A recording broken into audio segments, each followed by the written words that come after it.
The great hull of the Galactic Council trembled not from warship fire or structural damage, but from the sheer weight of panic.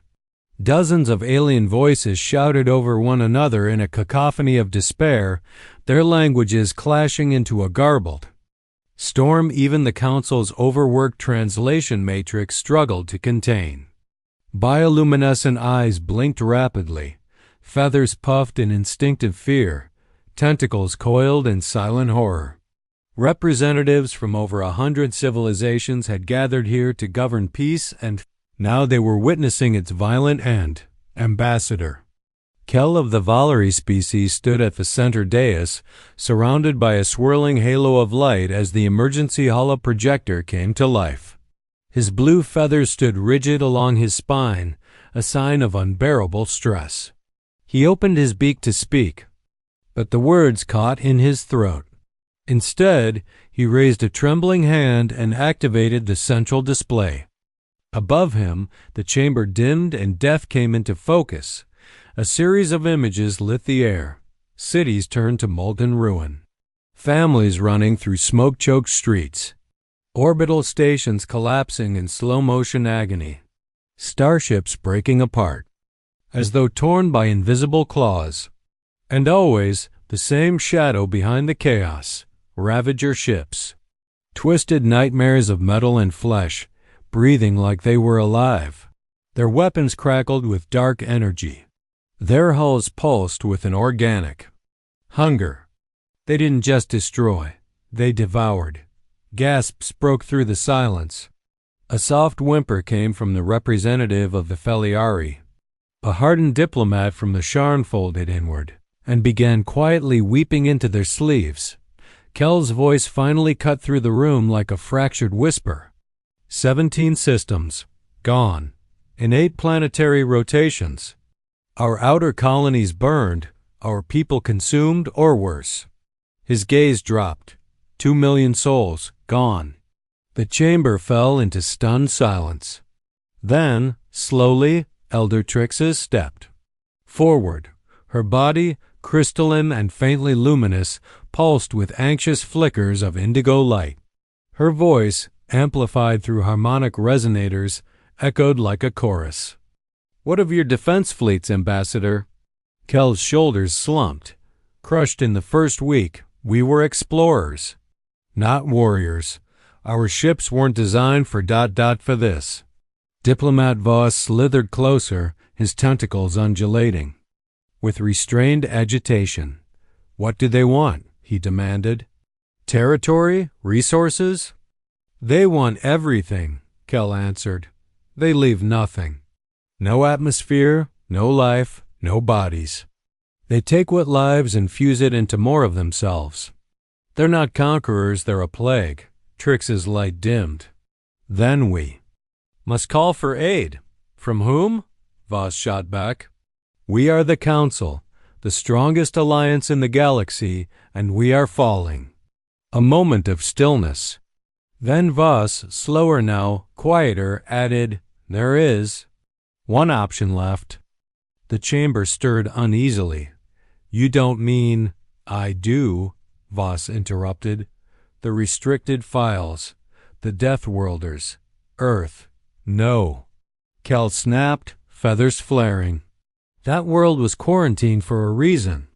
Those creatures are—" "Killers," Trixis said softly. "Yes, but they kill well.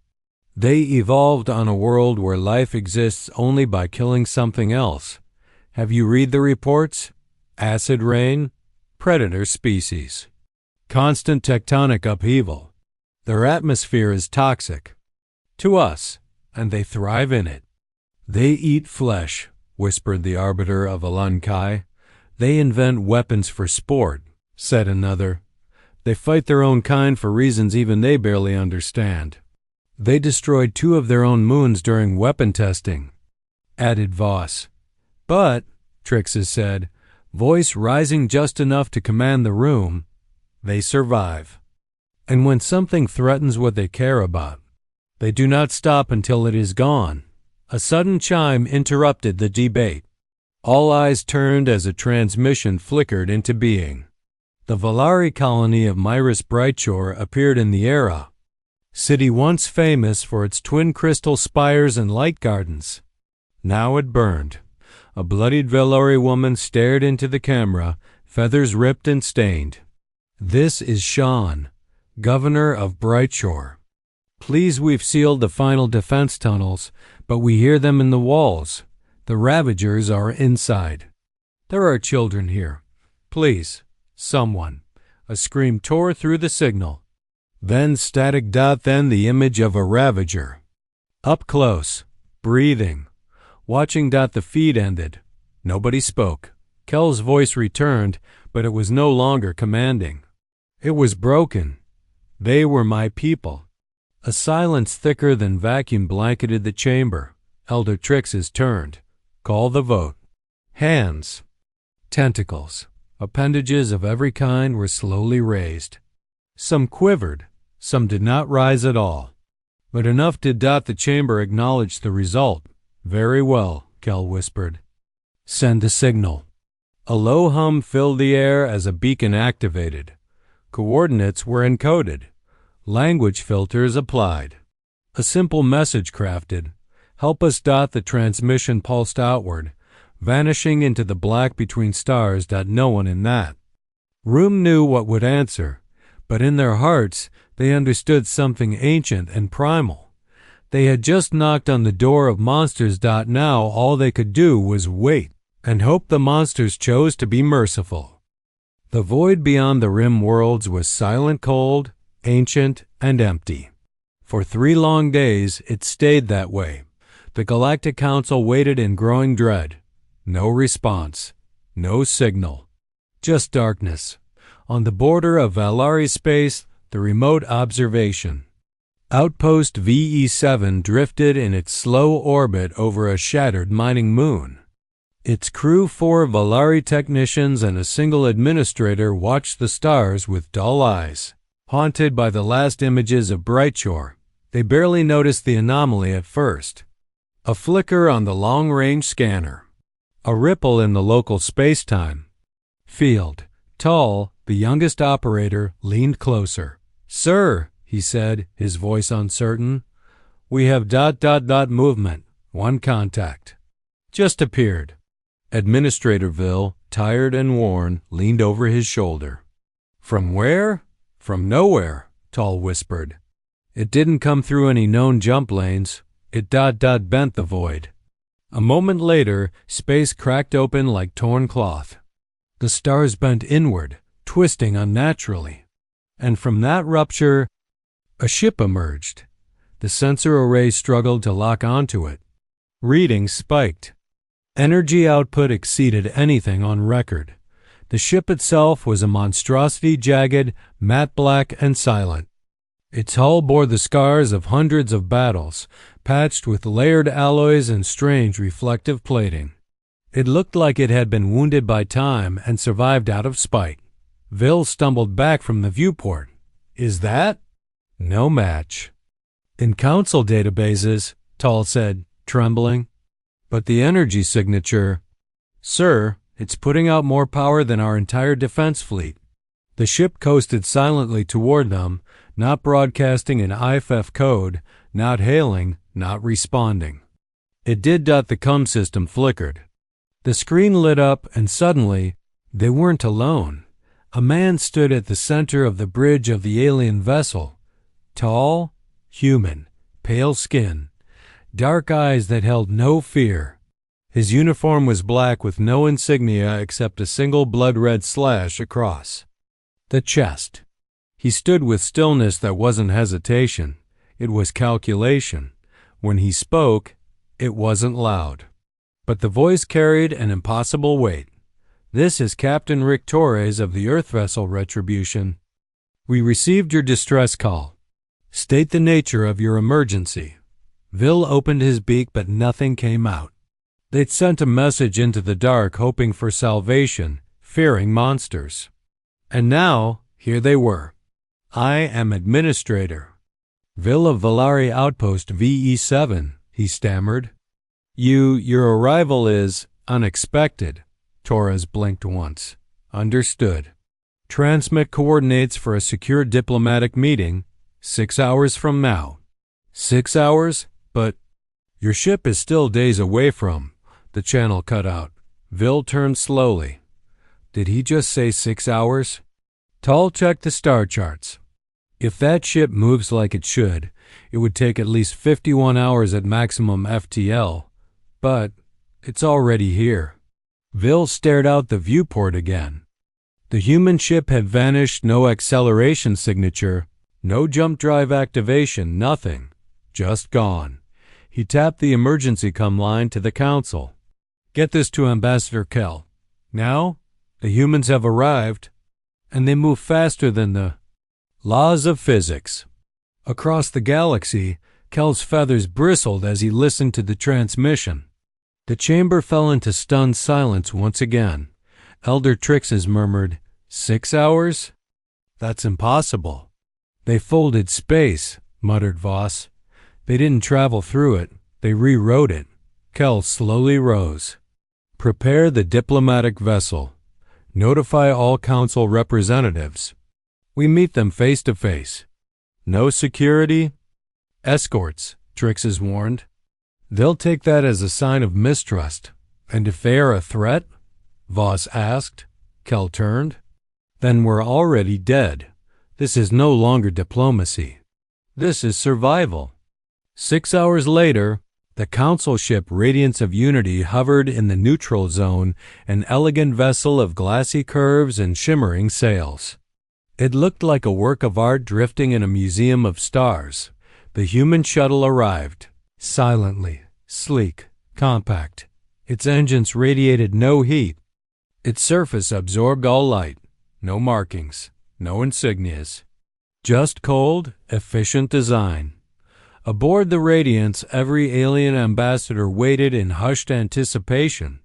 The docking clamp engaged. The airlock hissed. 4 figures stepped through.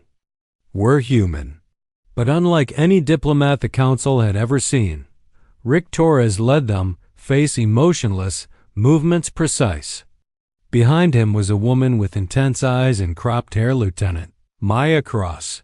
Then came a heavy-set man with a perpetual half-smile, Chief Engineer Tom Blake. And finally, a quiet woman with a soft voice and eyes that missed nothing, Dr. Lisa Park. They weren't here to negotiate. They were here to understand the battlefield. Ambassador Kell stepped forward, his throat dry. On behalf of the Galactic Council, welcome. Torres offered a hand. Kell stared at it, then remembered the Earth file and reached forward. The human's grip was strong but not threatening. Let's talk, Torres said. Show me what you're facing. In the conference chamber, they activated the holomap, burning systems, Ravager formations, the destruction of the Kuron defensive. Torres watched it all, silent, analytical. You've been trying to run, he said. That doesn't work. Not with predators. Trixes spoke slowly. We are not built for war. Then we are, Torres said, and something in his voice silenced the room. Maya Cross tapped her wristpad, and new data filled the display highlighting weaknesses in Ravager formations, overlapping patrols, exploitable terrain. These things fight like animals, she said. Efficient, but predictable. Have your ships tried kinetic weapons? Blake asked. Kell blinked. No, we use energy arrays, plasma-based. Won't work, Blake muttered. You're burning light against tissue that feeds on it. But pressure? Velocity? Mass? He grinned. Different story. Park stepped forward. We've reviewed your scans. The Ravager's biomechanical tissue requires stable thermal regulation. Disrupt it, and you kill the nerve lattice. Fast. Kell struggled to process. You're saying you can stop them? No, Torres said. The room stilled. We're saying we can end them. The silence that followed was absolute. Diplomat Voss slowly leaned forward. And what do you want in return? Torres didn't answer immediately. Then he looked each alien in the eye. "You called. We answered. That's enough for now." A long pause, then a quiet voice from Elder Trix's. "Are you here to save us?" Torres tilted his head slightly. "No. We're here to make sure they never do this again." Outside the window, the human ship waited silent, watching. A predator. On the edge of the hunt. Nobody knew what came next, but they all felt it. The galaxy was no longer ruled by prey. They gathered in the observation chamber above the main deck, an oval room of curved crystal and soft light designed to encourage peaceful dialogue. It had been built for poets and policy, not military minds. But today, it served as a crucible. For a new understanding. Ambassador Kell stood alongside Elder Trix's and Diplomat Voss, all three flanked by silent aides who pretended not to tremble. The humans had arrived hours earlier. Now they waited for answers. Captain Rick Torres stepped forward. He didn't look like a diplomat. He didn't try to. He wore black tactical gear with no ornamentation, his only insignia a red diagonal slash. Across the chest, a mark that none of the council could decipher. His posture was too still, like a predator conserving energy. Behind him stood three others. Lieutenant Maya Cross stood with hands behind her back, tall, angular, cold-eyed. Her stare missed nothing. Her past, though unspoken, pulsed through her movements. There was a weight to her gaze, the kind only someone who had lost too much could carry. Chief Engineer Tom Blake leaned lazily against a curved support pillar, chewing what appeared to be dried plant bark. He was grinning, but it didn't soften. His eyes were too sharp. His mind was clearly racing, even if his posture was loose. And finally, Dr. Lisa Park stood with her arms folded, her face composed, almost gentle. The smallest of the four, and the quietest, but the way she studied the room gave Kell pause. Her stillness wasn't submission. It was calculation. She saw everything. Torres looked at the alien leaders, then gestured to the holographic map still hovering in the center of the chamber. 17 systems lost. You're bleeding out across the stars. The Ravagers are tearing into you like wolves through sheep. Elder Trixis flinched. We are not sheep. You are, Cross said flatly. Peaceful, deliberate, fragile. You're not built for this, and that's not an insult. It's just biology, Kell bristled. Then why did you answer our call? Torres didn't hesitate. Because someone has to. He turned and activated a new layer on the holomap. Ravager fleet patterns overlaid with heat map supply lines and patrol routes. We've been watching them since we got here. They're using hunting patterns pack behavior. Tight formations. Overlapping territory sweeps. Efficient for prey control, but vulnerable to disruptive pressure. You say that like you've done this before, Voss said quietly. Torres's jaw tightened. We have, Dr. Park finally spoke. My world was hit by a rogue asteroid 6 years ago. We lost millions. The aftershocks triggered a collapse in our biosphere, but we rebuilt. We don't fold when we bleed. We learn, adapt, become sharper. She moved toward the holomap, zooming into a segment near the Kuron system. This is where your council made it stand. 2,000 ships. You lost 800 in an hour. More than that, whispered Trixis. Some didn't even get a chance to fire. Because you fought like prey, Cross said. You used formation tactics built for deterrence, not eradication. You positioned your fleets to look strong, not be strong. The Ravagers don't understand deterrence. They understand fear, territory, dominance. Blake stepped forward, tossing a data crystal onto the console. That's a 3D simulation. We ran it during transit. Watch what happens. When we engage them from below vector assault from a debris field, kinetic ordnance, temperature variance warheads. The simulation played in it A single human vessel pierced the Ravager flank like a scalpel. Kinetic shells, primitive-looking projectiles compared to Council beam tech, punched through the biomechanical hulls. Then a secondary burst superheated. Plasma ignited the internal organics. The Ravager ships buckled like overripe fruit. The room was silent when the simulation ended. Elder Trixes looked ill. "You killed ... so quickly." "Better quick than slow," Cross replied. "Pain is inefficient." Voss's tentacles curled tightly. "How do you do this? Your people ... you were exiled. Your world was quarantined. Everything about you is violent." Torres's eyes darkened. "Violence isn't our identity. It's our inheritance. Earth didn't give us peace. It gave us predators, storms, starvation, wars. We didn't survive because we were better. We survived because we had to be worse than what hunted us." He stepped forward, voice low, "and we remember that every time we look up at the stars, every time we see someone cry for help, because no one came for us, not when we needed it." Kel's feathers flattened. "The Council didn't know. Torres cut him off, but not unkindly. It doesn't matter. What matters now is you've seen what's coming and you still don't understand what it means." He turned to Dr. Park. She nodded once and activated another projection. It showed Earth. The aliens stared.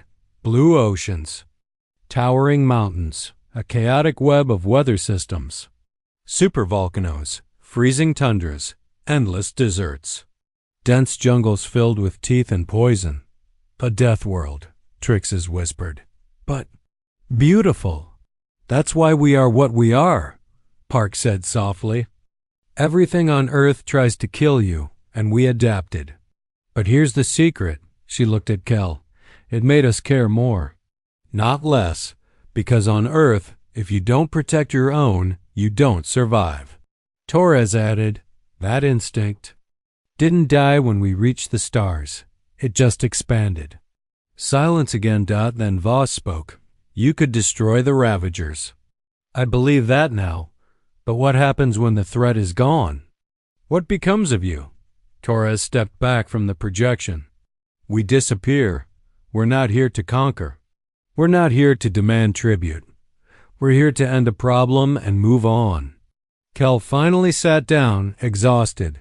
"And if you fail?" Cross answered this time. "Then we die, but not alone." And not quietly. The chamber dimmed as the projection faded. Outside the window, the Retribution waited in orbit, still, dark, and watching. A shadow among stars. The kind of shadow that had teeth. It began like a whisper behind glass, somewhere beyond the Valeri perimeter. Past the cold border of the known galaxy, a Ravager patrol moved through space with predatory ease. 3 ships, each the size of a city, cruised silently through the ruins of a fallen outpost, the remains of the Alunkai mining colony that had gone dark a week ago. Drifting debris hung like ghosts in the void, torn satellites and severed docking arms spinning slowly under the stars. Power cores leaked radiation. Life signs, 0. It had become a graveyard. Commander Hex, the Ravager in charge, was more machine than creature now. His organic brain was buried beneath plated armor and thick cables that ran from his spine into the command deck. His crew, what was left of them, were partially fused into the walls of the ship, still breathing, still feeding data directly into the vessel's living systems. Their screams had long since gone silent, absorbed, repurposed. "Scan the field," Hex growled, his voice filtered through cracked biometal speakers. "Nothing." Came the reply from one of his internalized sensor drones. "No movement." "All prey has fled," Hex snarled. "Cowards, no honor in running. We need live material for reproduction cycles. Nothing worth hunting here." He was about to order a retreat when something blinked, just once on the edge of their sensor field. Small shape, cold, dark, moving slow. Too slow for a ship. Too large for debris. Then it moved again. Hex leaned forward. Focus imaging. Get me visuals. The screen flared to life. There, rising behind a shattered mining rig, was a jagged black silhouette. Smooth in places, scarred in others, it glided. With quiet menace, sleek and angular like a spearhead waiting to be thrown. The ship didn't emit light. It devoured it. No markings. No cal sign. No transmission. It simply existed, and then it attacked. The first shot was soundless, a whisper of pure kinetic fury. A slug of dense metal, accelerated past terminal velocity, punched clean through the lead Ravager ship's midsection. The entire vessel seemed to freeze for a moment, then split in half with a horrific tearing sound that no one could hear. The second shot came before the other ships could react. It struck the engine core of the second vessel, erupting into an explosion of plasma and shredded bone steel. The ship's biomechanical limbs convulsed. Its scream echoed across short-range comms, high-pitched and mindless. Enemy attack. Hex roared. All weapons fire. Too late. The third projectile struck the final ship's shield. But it wasn't designed to penetrate. It fragmented thousands of tiny payloads, scattering like metallic snow. Each fragment carried superheated plasma laced with a viral compound that targeted Ravager tissue. The effect was immediate. The hull sizzled. The breathing skin blistered. Internal organs began shutting down. Cryotubes liquefied. Neural relays went blind. Hex watched in growing horror as his ship's heartbeat faltered. The walls around him spasmed and bled. "Get us out of here," he shrieked. Engage, static, collapse, death. From start to finish, 14 seconds. On the bridge of the Retribution, Captain Rick Torres stood like a statue, eyes locked on the tactical display. 3 targets eliminated, Lieutenant Cross said calmly. No response. No distress signal. Clean kill. Chief Blake gave a satisfied grunt. They didn't even know what hit them. Kind of beautiful in a morbid way. Status report? Torres asked without turning. No damage sustained. 0 power expenditure outside expected tolerance. Ammo consumption, 3%. Dr. Park tapped her datapad, eyes narrowing. Biological. Samples from the third ship confirm weaknesses. Their tissue reacts violently to thermal variants. The plasma cocktail worked better than expected. Perfect, Torres replied. We'll adjust for deeper tissue infiltration next time. Kells. Voice crackled across the encrypted comms from the Council ship, observing a safe distance away. You've destroyed them all? Already? They were predictable, Cross answered, not unkindly. They rely on fear. That makes them slow. From his seat, Blake chuckled. They've been fighting prey so long they forgot what it's like to be preyed on. The cum? Line went silent. Then Kell spoke again. You must understand. We've never seen anything like that. Our fleets die screaming. Yours move like ... executioners. We're not trying to scare you, Torres said. But you are, came Elder. Trix's voice. Torres didn't answer. Instead, he turned to Cross. Next patrol group? Already plotted. They're entering Sector Delta within 40 minutes. Set course. Let's make it clean. The bridge dimmed as the ship turned. The engines hummed without glow or fire. No afterburn. No fanfare. Just purpose. Meanwhile, deep in the Ravager fleet, aboard the destroyer, a warship the size of a small Moon Supreme commander. Ka stared at the reports in disbelief. 20-3 patrols. Destroyed. No survivors. No transmissions. Only scattered sensor logs and garbled last-second screams. Impossible, he muttered. No prey could do this. No prey could fight like this. Fleet Leader Voss, her upper limbs fused with the wall's interface, spoke softly. It's not prey. It's something else. Ka turned slowly. Then what is it? Voss hesitated. A Deathworlder. That word echoed like thunder across the command chamber. The few remaining Ravager minds recoiled in memory. The ancient warnings. The data they'd purged from their archives out of arrogance. I thought they were extinct, Ka said, almost to himself. They were quarantined, Voss replied. Not extinct, Ka straightened. Recall the patrols. Every ship, form a wall. Bring them here. We will swallow this thing. He slammed a metallic claw into the console. Let them come. We will bury them. But his voice trembled, because, somewhere in the dark, something had a WOKEN dot something that didn't run. Something that hunted the hunters dot as the Retribution closed in on its next targets. Torres looked out into the void. His voice was soft, measured. They're starting to panic. They'll gather their fleet. Good, Cross said. Less running for us. Dr. Park looked up. Captain, permission to test the quantum resonance package when we hit critical. Mass? Torres nodded. Soon, but not yet. Let them think they have the upper hand. He turned, facing the crew. We'll show them the truth later. What truth? Blake asked. Torres smiled, just a little. That Earth doesn't raise. Monsters. He leaned forward. It raises solutions. Beyond the orbit of the dead world of Seltor, the Ravagers began to gather. Their ships came not in formation, but in clusters like wolves assembling under blood-red moons.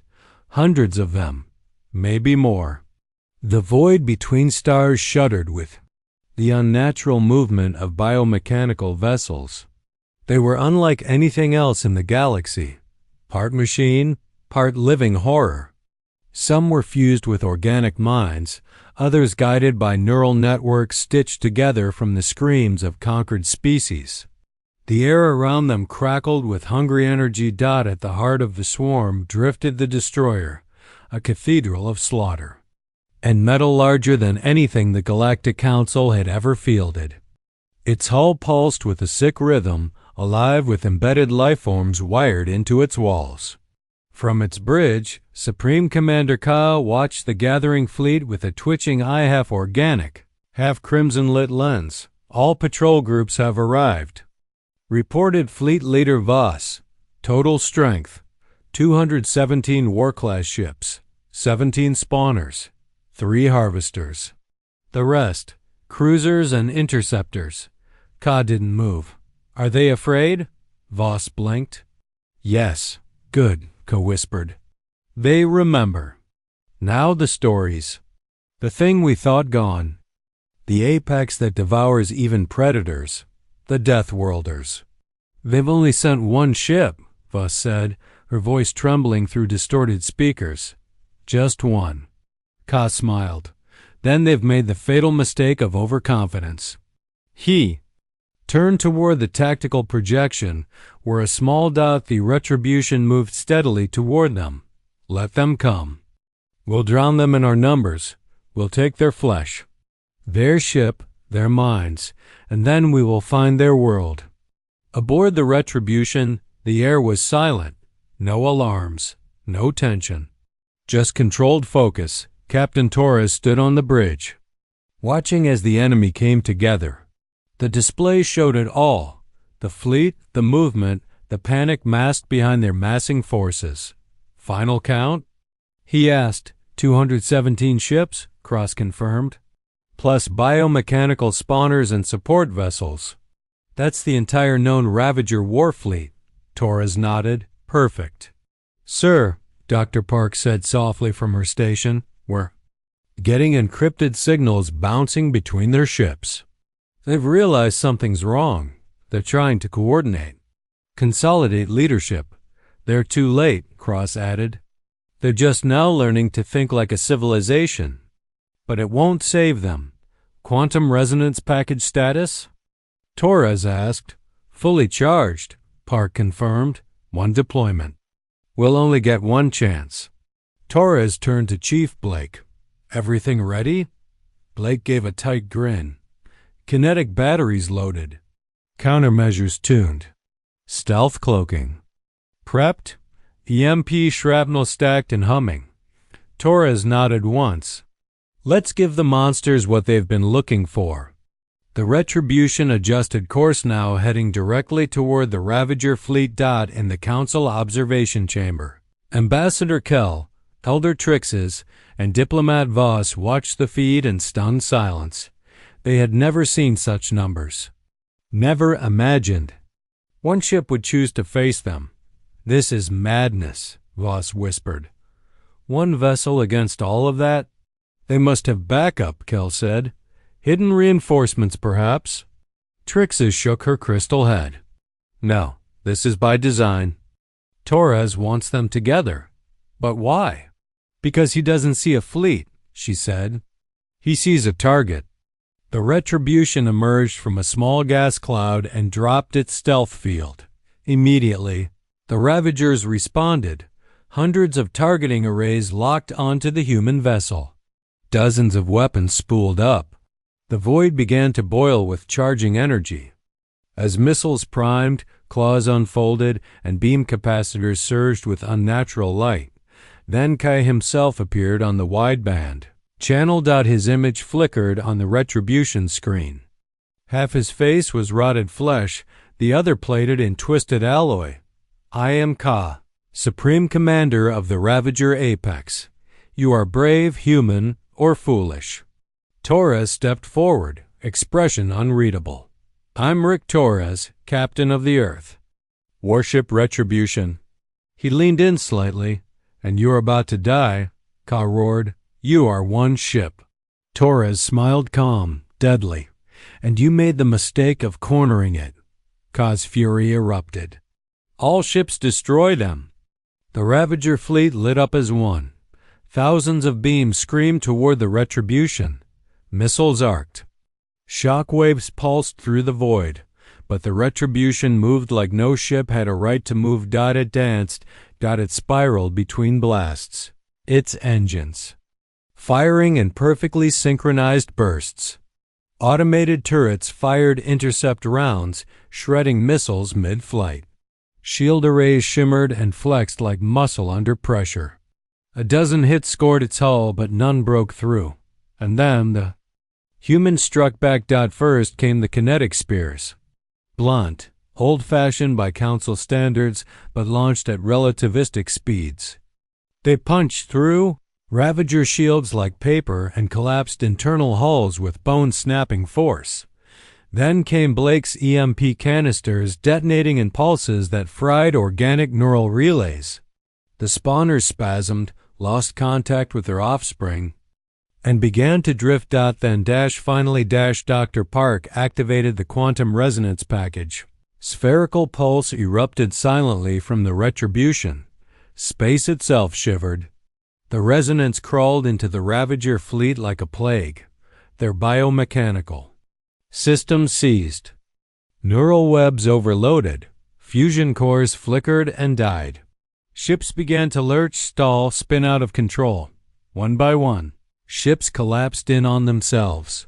Commanders screamed as their own vessels turned against them. As semi-sentient hulls dissolved into bile and ash. Supreme Commander Kea watched as his empire began to vanish, disintegrating, like a dream struck by sunlight. What is this? He croaked, his voice breaking. On his view screen, Torres leaned closer. You evolved by killing everything around you. We evolved by surviving everything that tried to kill us. You learned domination. We learned precision. Ka's command ship was already beginning to rupture. Smoke and plasma poured from its spine. You're not apex predators, Torres said softly. You're just scavengers who got lucky. And luck always runs out. Then he gave the order, cross. End it. The main gun fired one final kinetic round custom forged by Blake. It hit Ka's ship like a god's fist. The destroyer broke in half. Flames and shredded metal spilled out into the void. Ravager screams echoed through shattered comms, then were silenced. Torres stood still. All targets neutralized. Cross reported. No survivors. Silence on the bridge. Blake leaned back. They never had a chance. Park closed her eyes. They didn't deserve one. Back aboard the Council flagship, nobody spoke for several minutes. The feed showed the remnants of the Ravager fleet drifting, lifeless. Silent. Elder Trixes was the first to whisper, "It's over." "No," Kel said slowly. "It's changed." He looked at the human vessel, small, sleek, distant. That one ship just saved a galaxy. Voss swallowed. "And what do we do now?" Kel turned to him. "We decide whether we still fear them or finally understand them." In the quiet of the Retribution's bridge, Torres spoke once more. "They'll come back. Something worse. Somewhere. Someone." Cross asked, "Then what do we do?" Torres turned to the stars. "We wait. We rebuild. And if the galaxy ever forgets ... He looked back at his crew. "We remind them why Earth is not just a death world. It's the last wall between civilization and extinction." The stars had never seemed so still. Across 1,000 sensor arrays, the void remained unchanged, cold, uncaring. But those who watched it now saw something else. Something they could not unsee. The aftermath of the final battle stretched across an entire quadrant. A graveyard of twisted metal and shredded biohulls, drifting slowly toward nowhere. What had once been the Ravager fleet was now debris. Some of the wreckage still glowed faintly. The last flickers of corrupted energy cores dying out. Organic matter sloughed from shattered hulls like wet skin. Limbs, some clearly once intelligent, drifted amid cables and bones and empty cockpits. One of the spawner ships had torn open mid-fold, and from its shattered belly spilled hundreds of gestation pods. Now dark and silent. The galaxy watched it all unfold in silence. On the observation deck of the Council flagship, Harmony's voice. Ambassador Kel stood frozen before the viewport, his feathers slick with sweat.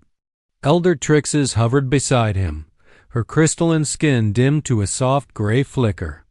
Even Diplomat Voss, usually loud and unshakable, remained coiled in a silent spiral, staring at the floating remnants of the most terrifying fleet the galaxy had ever known.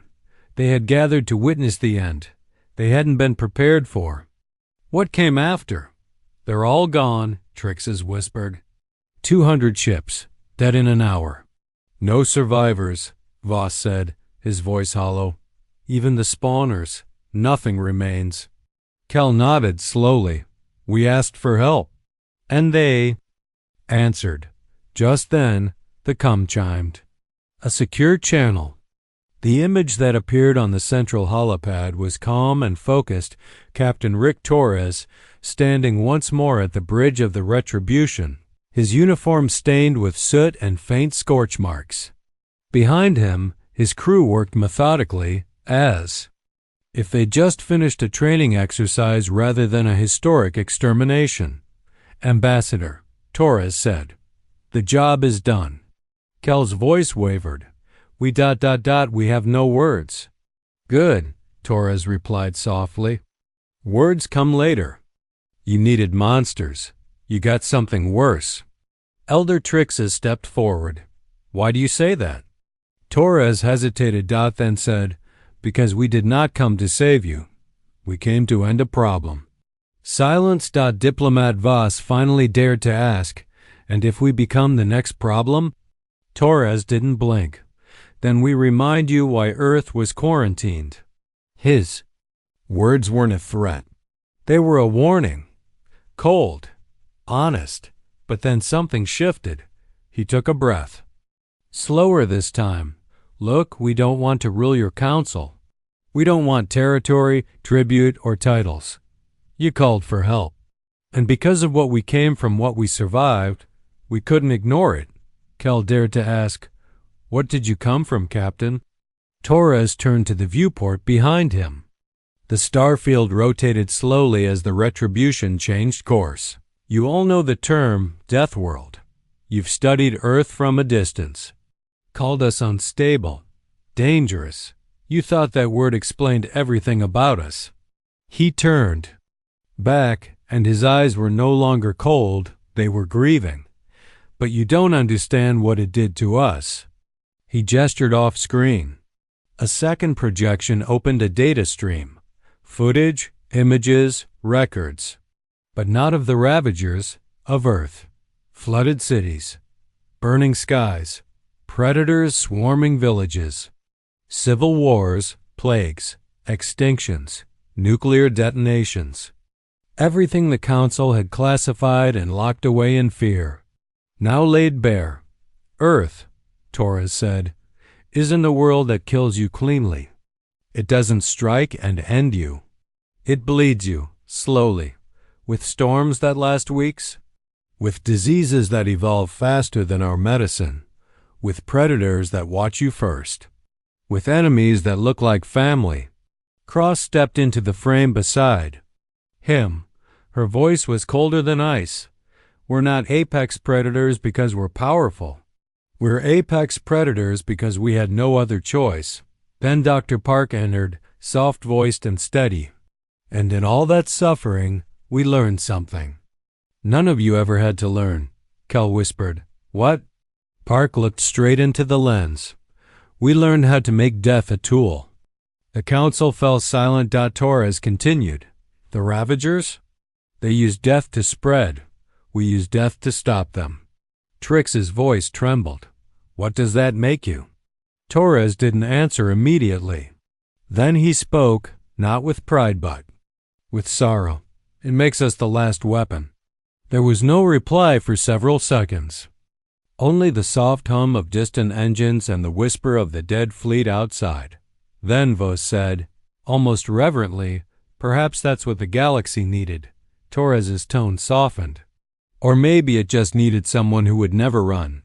Later, on the Council floor, the debate was no longer about whether humanity should be feared, but whether they should be invited. Elder Trixes stood, addressing a trembling assembly. "They are dangerous, more than any of us imagined, but they are not mindless, not reckless. They fight for something. And that is more than I can say for the Ravagers or for many of us when the war began." Kel added, "They didn't just kill the enemy. They gave us the means to prevent another one. They uploaded defensive protocols, tissue analysis, field tech data. They're teaching us how to defend ourselves, not just rely on them." Voss said slowly, "We once locked them away, quarantined them. We called them a mistake, a warning." He paused. "I think we were wrong." There were nods, slow, hesitant. But real. And then came the vote. Not unanimous, but clear. Earth status changed. No longer restricted. Now classified as a protector. Species. With rights. Authority. And a single designation. Deployed only in the event of extinction-level threats. Back aboard the Retribution, Torres watched the designation change in real time on the Council channel. He said nothing, then quietly told the crew, "Bring us home." "But Captain," Cross asked, "do you think they'll ever trust us?" Torres stared out at the void. "Not yet." Then, after a beat, "But one day, maybe they'll understand." Park whispered, "Understand what?" Torres looked back at her. "That we didn't come to be heroes." He turned back to the stars. "We came because no one else would." And with that, the Retribution turned toward Earth, leaving behind a galaxy forever changed. The great hall of the Galactic Council stood in silence. Not fear, for once, but awe. The vote had passed. The humans were no longer the monsters behind the quarantine barrier.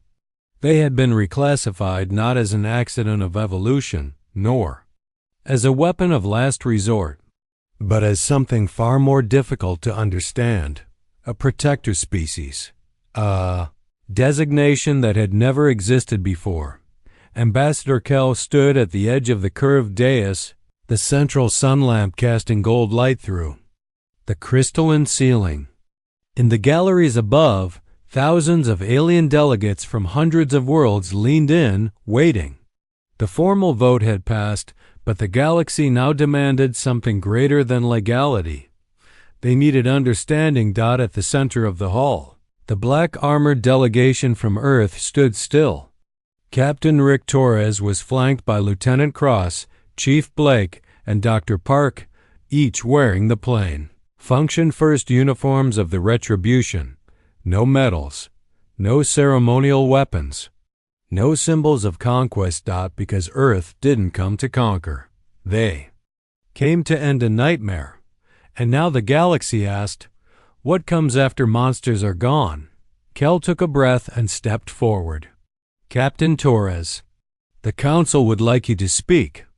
Not as a soldier, not even as a human, but as something we don't yet have words for.